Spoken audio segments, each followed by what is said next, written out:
Hi friends, good morning to all of you. आज आपको NCERT chemistry second year में page number 39 पर एक अनदर बहुत ही अच्छी टॉपिक है बेटा। सॉल्युबिलिटी के बारे में चर्चा की जाएगी। सॉल्युबिलिटी यानी कि विलियता के बारे में चर्चा होगी बेटा। बहुत ही आसान पॉइंट है विलियता, जैसा कि हम चर्चा कर चुके हैं विलियता पर कि किसी भी विलायक में विलय की वह अधिकतम मात्रा जो विलायक को संतृप्त कर देती है विलियता कहलाती है।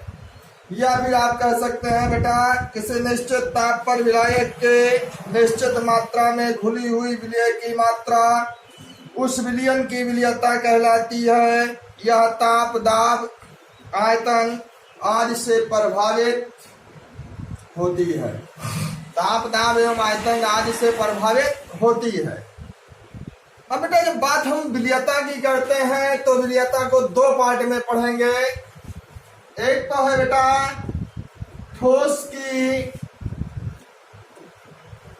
द्रव में विलियता और दूसरा है बेटा गैस की द्रव में विलियता। दो भाग में हम इसका अध्ययन करेंगे बेटा। एक ठोस की द्रव में विलियता और दूसरा पार्ट है बेटा गैस की द्रव में विलियता। द्रव में विलियता। जब ठोस की द्रव में विलियता की बात करते हैं, पहला पॉइंट हम ले रहे हैं यहां पर ठोस की द्रव में विलियता। बहुत ही आसान है, थोड़ा सा इसमें हम चर्चा करेंगे। ठोस की द्रव में विलियता, जब किसी ठोस को द्रव में आप डालते हैं, कोई भी ठोस पदार्थ है, जैसे ये हम बीकर ले लिए बेटा और इस बीकर में ये हमारा द्रव है और इसमें हमने कोई ठोस पदार्थ सॉलिड डिजॉल्व किया तो हम देखते हैं जैसे NaCl है, ठोस में डिजॉल्व हो गया, कोई दिक्कत नहीं हुई बेटा, डिजॉल्व हो गया। या फिर हमने ले लिया शुगर ले लिया यानी कि सुक्रोज ले लिया, इसको हमने घोला, ये भी डिजॉल्व हो गया बेटा, डिजॉल्व हो गया। तो ये ठोस पदार्थ जैसे NaCl यानी खाने वाला नमक है, शुगर है या सुक्रोज आपका चीनी है, ये जल में आसानी से घुल जाते हैं। परंतु जब बेटा हम जैसे बेंजीन ले लेते हैं, बेंजीन है, एंथ्रासीन ले लेते हैं या फिर नेप्थालीन ले लेते हैं, तो ये जल में आसानी से नहीं घुलते हैं। ये जल में आसानी से नहीं घुलते हैं। अब क्वेश्चन हुआ कि बेंजीन, एंथ्रासीन, नेप्थालीन जल में नहीं घुलते हैं जबकि NaCl शुगर घुल जाता है। क्यों? तो बेटा NaCl जो हमारा है ये पोलर कंपाउंड है। क्या है बेटा?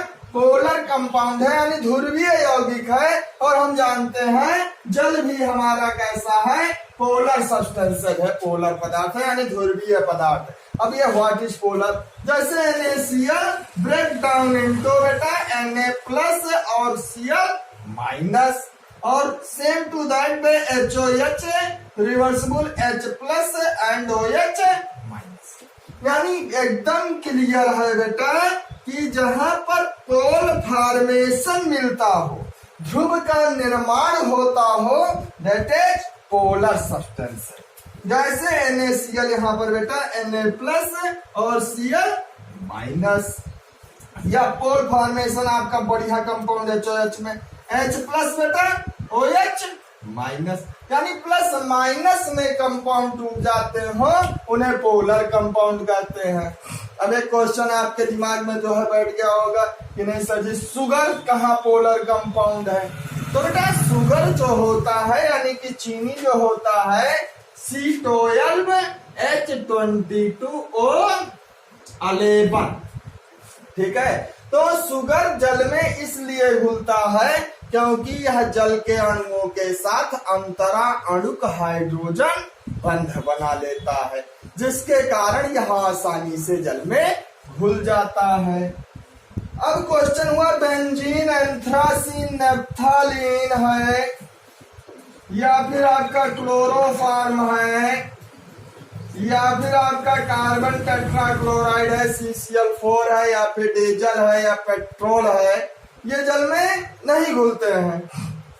इसका फैक्टर यह है बेटा कि ये जल में क्यों नहीं घुलते हैं। तो जो benzene, naphthalene, anthracene, chloroform, carbon tetrachloride होता है, ये कंपाउंड हमारे नॉन पोलर होते हैं। क्या होते हैं? नॉन पोलर होते हैं, अर्थात ये प्लस और माइनस में तोड़े नहीं जा सकते हैं। कौन कौन हमारे?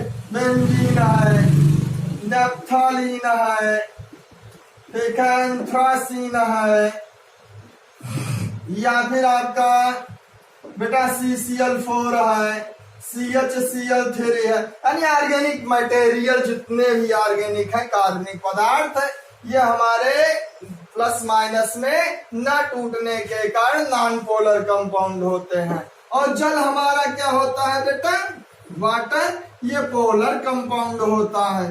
तो यानी कि नॉन पोलर पदार्थ पोलर में डाले जाते हैं, जिसके कारण ये यानी कि नो डिजॉल्व्ड, ये कहने का मतलब है आसानी से नहीं घुलते हैं या घुलते ही नहीं हैं, आप ये कह लीजिए।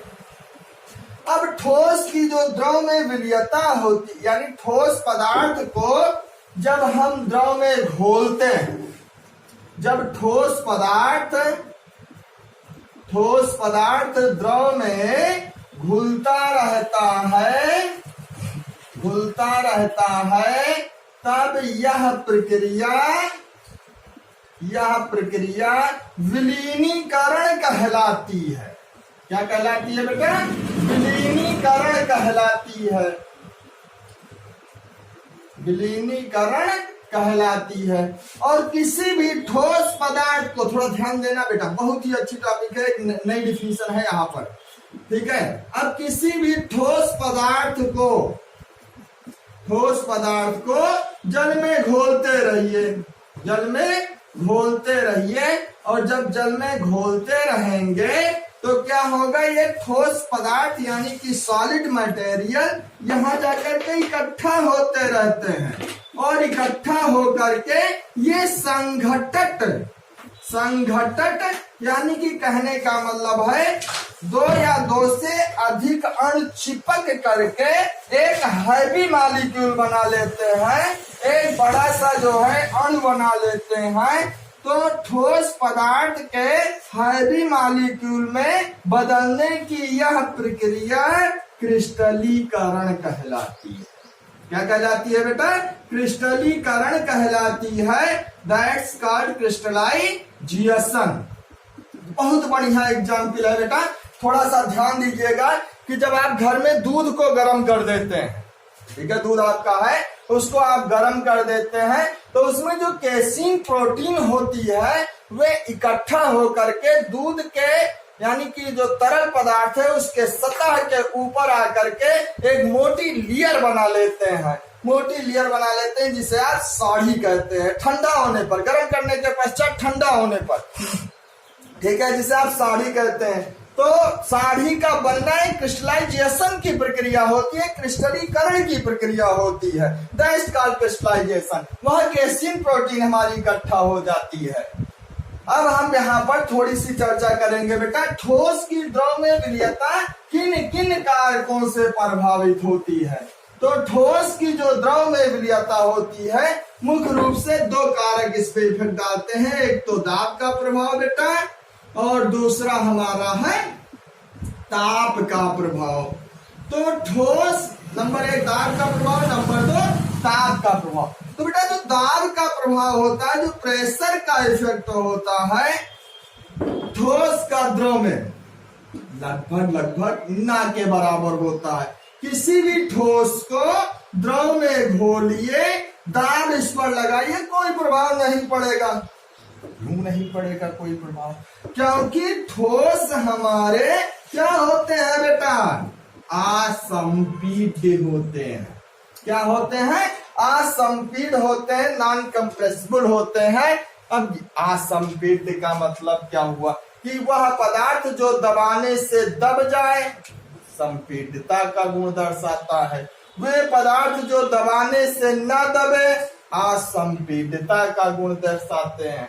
अब दूसरा क्वेश्चन है ताप का प्रभाव। हाँ बेटा, ताप का प्रभाव बहुत अधिक होता है।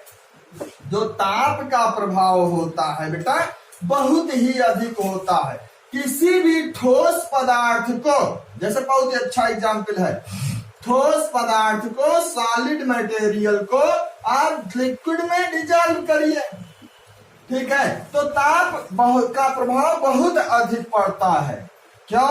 यदि अभिक्रिया ऊष्मा शोषी है, यदि अभिक्रिया ऊष्मा शोषी है, यानी एंडोथर्मिक रिएक्शंस है, ठीक है, तो आप ताप बढ़ाएंगे तो ठोस पदार्थ द्रव में घुलता हुआ चला जाएगा ताप बढ़ाने पर। और यदि अभिक्रिया ऊष्मा क्षीयपी है, ठीक है, ऊष्मा क्षीयपी है, तो ताप घटाओगे तो सॉलिड पदार्थ लिक्विड में डिजॉल्व होता चला जाएगा। तो यहाँ पर ताप घटाने पर और यहाँ पर ताप बढ़ाने पर ठोस पदार्थ का द्रव में घुलना होता है। जैसे बहुत अच्छा एग्जाम्पल है बेटा, ऊष्मा क्षीयपी अभिक्रिया, ताप घटाने का एग्जाम्पल आप देख लीजिए। ताप बढ़ाने के तो कई एग्जाम्पल हैं, ताप घटाने का जैसे आपका कैल्शियम ऑक्साइड है बेटा, कैल्शियम ऑक्साइड है और ये क्या है बेटा? जल है। अब यहाँ पर कैल्शियम ऑक्साइड को जल में घोलते हो तो ऊष्मा बाहर निकलती है, तो यह बताता है कि this is the exothermic reaction.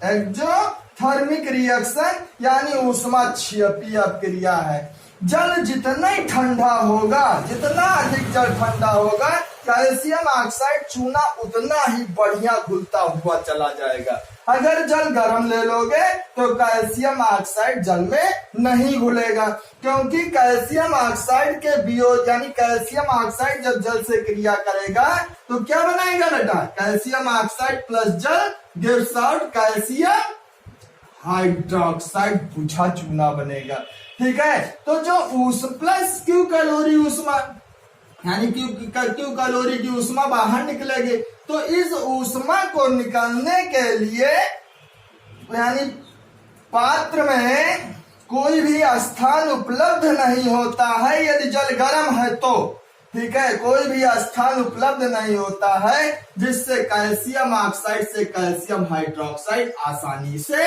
नहीं बनता है, आसानी से नहीं बनता है यदि जल गर्म है तो। और यदि जल ठंडा है तो अभिक्रिया बहुत तेजी से फॉरवर्ड रिएक्शन में आगे बढ़ेगी और बढ़िया से बढ़िया कैल्शियम हाइड्रोक्साइड हमें प्राप्त होगा, क्योंकि क्यू कैलोरी ऊष्मा को निकलने के लिए पर्याप्त स्थान यहाँ पर मुहैया होगा।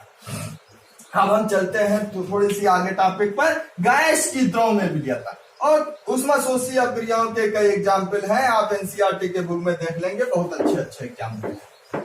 अब हम आगे चलते हैं गैस की द्रव में विलीयता। गैस की द्रव में विलीयता पर वैज्ञानिक हेनरी साहब आए, हेनरी नाम के वैज्ञानिक आए, उन्होंने गैस की द्रव में विलीयता पर एक नियम का प्रतिपादन किया, एक नियम दिया जिसे हेनरी का नियम कहते हैं। क्या कहते हैं बेटा? हेनरी का नियम कहते हैं। इस नियम के अनुसार वाष्प अवस्था में किसी गैस का आंशिक दाब, थोड़ा समझिएगा बेटा, बहुत अच्छा टॉपिक है, ठीक है, वाष्प अवस्था में हेनरी का नियम, हेनरी का नियम, ठीक है, वाष्प अवस्था में किसी गैस का आंशिक दाब विलयन में उपस्थित, किसी गैस का आंशिक दाब विलयन में उपस्थित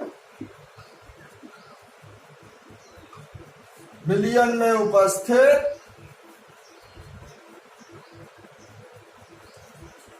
विलय के मोल अंश के समानुपाती होता है। विलय के मोल अंश के समानुपाती होता है। बहुत अच्छी टॉपिक है बेटा। वाष्प अवस्था में किसी गैस का आंशिक दाब विलयन में उपस्थित विलय के मोल अंश के समानुपाती होता है, यानी कि P proportional to chi. P proportional to chi. Proportionality का चिन्ह हटेगा तो P is equal to KH into chi. P is equal to KH into chi. अब यहां पर बेटा KH क्या है? एक समानुपाती स्थिरांक है जिसे हेनरी स्थिरांक कहते हैं बेटा। हेनरी स्थिरांक कहते वाष्प अवस्था में किसी गैस का आंशिक दाब विलयन में उपस्थित विलय के मोल अंश के समानुपाती होता है। थोड़ा समझिएगा इसको बेटा, ठीक है? कि कोई भी पदार्थ है, कोई भी पदार्थ है, ठीक है, और इसमें डिजॉल्व किया गया, सॉलिड मटेरियल है, डिजॉल्व किया गया, तो वाष्प अवस्था में किसी गैस का आंशिक दाब विलयन में उपस्थित विलय के मोल अंश के समानुपाती होता है। विलय के कितने मोल अंश है वह उसके आंशिक दाब के समानुपाती होता है। अब ये आंशिक दाब जो हमारा है, अब इसमें कोई पदार्थ आप डिजॉल्व कर दीजिए तो इस पदार्थ की मात्रा जितनी अधिक होगी वह उसके प्रेशर के समानुपाती होता है, कि प्रेशर जितना बढ़ाते जाओगे उसके मोल अंश उतना ही इसमें डिजॉल्व होते चले जाएंगे, ठीक है? और अगर प्रेशर कम करोगे तो उसके मोलों की संख्या कम डिजॉल्व होगी, प्रेशर अधिक बढ़ा दोगे तो मोलों की संख्या अधिक डिजॉल्व होगी। यानी P प्रोपोर्शनल टू काई होता है, P काई के समानुपाती होता है, तो P का मान जैसे जैसे बढ़ता जाएगा काई का मान भी वैसे वैसे बढ़ता चला जाएगा। यहां पर आंशिक दाब हम आपको पार्शियल प्रेशर थोड़ा समझाने चाहते हैं। पार्शियल प्रेशर क्या होता है, ठीक है? आंशिक दाब होता क्या है कि जैसे बेटा सपोज दैट कि किसी मंदिर में, मंदिर के किसी कमरे में खड़े होने के लिए मान लीजिए कि 100 लोगों का जगह है, 100 लोगों का जगह है, और उस मंदिर के कमरे में पहुंच गए बेटा 150 लोग पहुंच गए।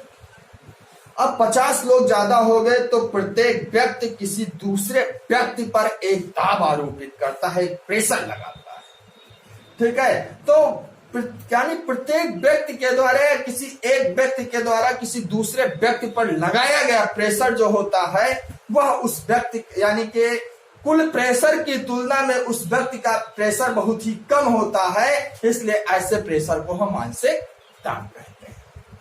अथवा किसी गैसीय मिश्रण में, यानी कोई गैसीय मिश्रण है उसमें विभिन्न प्रकार की गैसें उपस्थित, उसमें क्या है बेटा? विभिन्न प्रकार की गैसें उपस्थित हैं, तो किसी अकेली गैस का बर्तन की दीवार पर लगने वाला दाब उस गैस का आंशिक दाब कहलाता है। क्या कहलाता है? आंशिक दाब कहलाता है। हेनरी नियम को हम और अच्छे से और अच्छे ढंग से एक ग्राफ पेपर पर जो है यानी एक ग्राफिकल मेथड के द्वारा समझेंगे, वो अगली क्लास में बेटा। Thank you, all the best.